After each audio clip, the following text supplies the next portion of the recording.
السلام عليكم ورحمة الله وبركاته. في عام 1945 أثناء الحرب العالمية الثانية قامت الولايات المتحدة الأمريكية بقصف مدينة هيروشيما كما تعلمون بأول قنبلة نووية في العالم، حيث سميت هذه القنبلة بليتل بوي. أدى هذا الانفجار إلى مقتل حوالي 140 ألف شخص، أي حوالي 40% من سكان مدينة هيروشيما.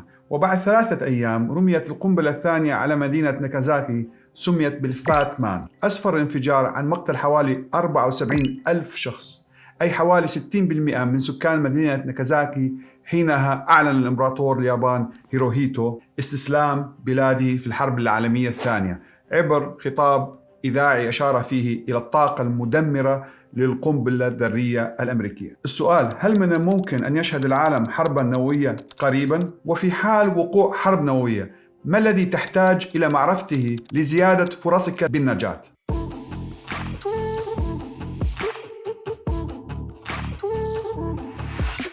تاريخيا تم صناعة أول قنبلة نووية على يد العالم الفيزيائي روبرت أوبنهايمر ضمن المشروع الأمريكي الذي سمي بمشروع مانهاتن، الذي أقيم مباشرة بعد الرسالة التحذيرية التي تلقاها الرئيس الأمريكي فرانكلين روزفلت من العالم الفيزيائي الشهير أينشتاين عن محاولة قيام الحكومة النازية الألمانية بصناعة قنبلة نووية. ويقال أنه في عام 1983 تلقى الكولونيل الروسي ستانيسلاف بيتروف إنذاراً عن إطلاق 5 رؤوس نووية أمريكية، ولكن بعد مرور عدة دقائق تبين أنه إعلان مخادع. ولكن ماذا لو كان الإنذار غير كاذب؟ تخيل أنك تلقيت على هاتفك أو أي وسيلة إعلامية إنذار عن حرب نووية قادمة. كيف تتصرف حيال هذا الموضوع؟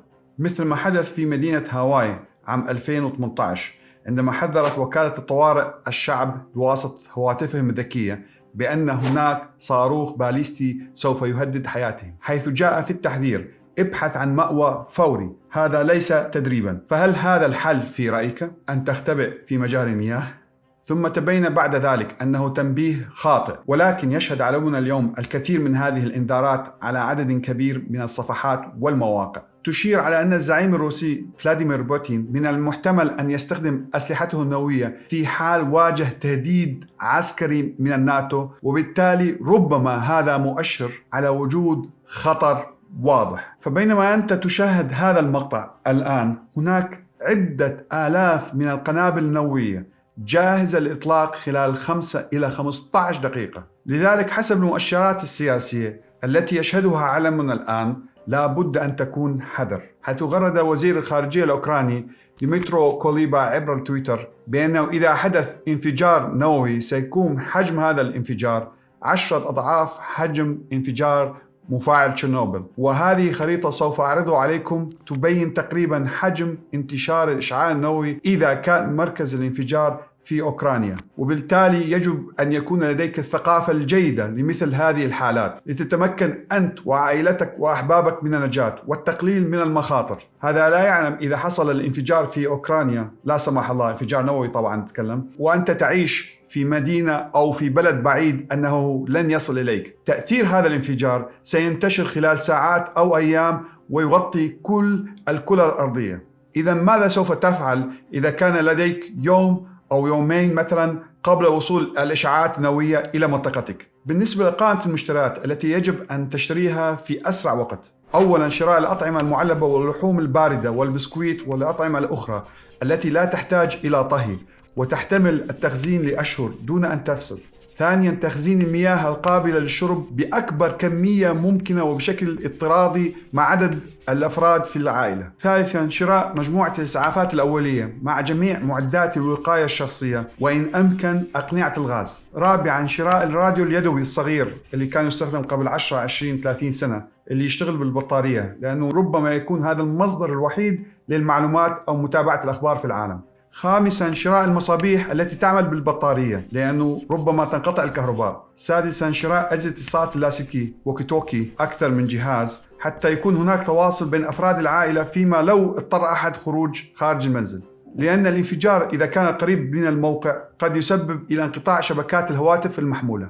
سابعاً، شراء البطاريات إضافية لجميع الأجهزة وإن أمكن شراء ألواح الطاقة الشمسية. وثامناً، إن أمكن شراء أقراص يوديد البوتاسيوم، حيث تمنع هذه الأقراص الغدة الدرقية من امتصاص اليود المشع، وبالتالي سيحميك من الإصابة بسرطان الغدة الدرقية. ومن الممكن أيضا تشتري جهاز يساعد على تنقية المياه الملوثة. الآن سوف أطلعكم على نظرية للأسف تشاؤمية يتم الحديث عنها مؤخرا. تقول هذه النظرية أنه يتوقع حدوث شتاء نووي. ماذا يعني هذا الكلام؟ أي أنه إذا حدثت حرب نووية لربما قد يسبب انتشار هذا الغبار النووي الناجم عن الانفجار على سطح الغلاف الجوي، ويحجب الغبار أشعة الشمس، والذي بدوره سيمنع الضوء من العبور، مما يؤدي إلى هلاك المحاصيل الغذائية.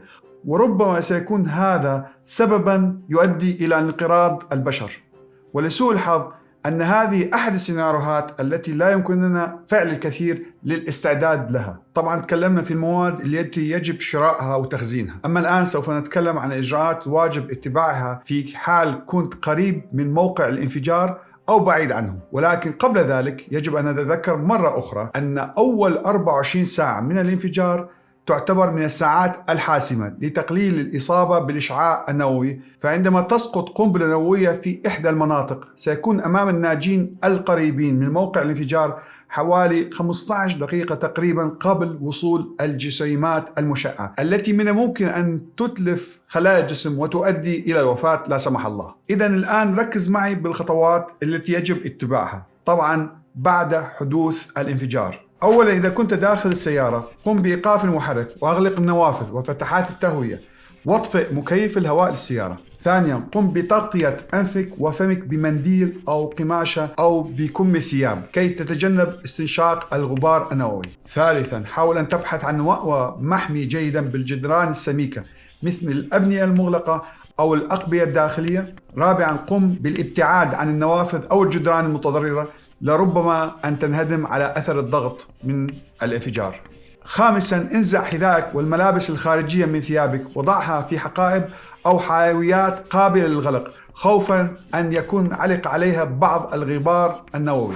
أخيرا، يقول مركز جونز هوبكنز للأمن الصحي أن هذه الإجراءات الفورية يمكنها أن تخفف خطر الإصابة بالآثار النووية بشكل كبير. للأسف الشديد اضطررنا أن نعمل حلقة عن هذا الموضوع بسبب أنه في الفترة الأخيرة رأينا كيف تطورت الأمور وبدأت الحرب الروسية الأوكرانية، وخلال أيام تصاعدت حدة التهديدات بين روسيا من جهة وحلف الناتو من جهة أخرى بشأن إمكانية تطور الأحداث واستخدام السلاح النووي. المشكلة أن هناك إمكانية لاستخدام نوع من السلاح النووي الصغير الحجم يطلق عليه السلاح النووي التكتيكي Tactical Nucs، والذي يمتد تأثيره ضمن مساحة صغيرة نسبيا ويشبه السلاح التقليدي في مدى الدمار، ولكن يختلف أنه مشع في نفس الوقت. ويفتح شهية كثير من الدول النووية على استخدامه باعتبار أنه يؤثر على منطقة صغيرة من الأرض.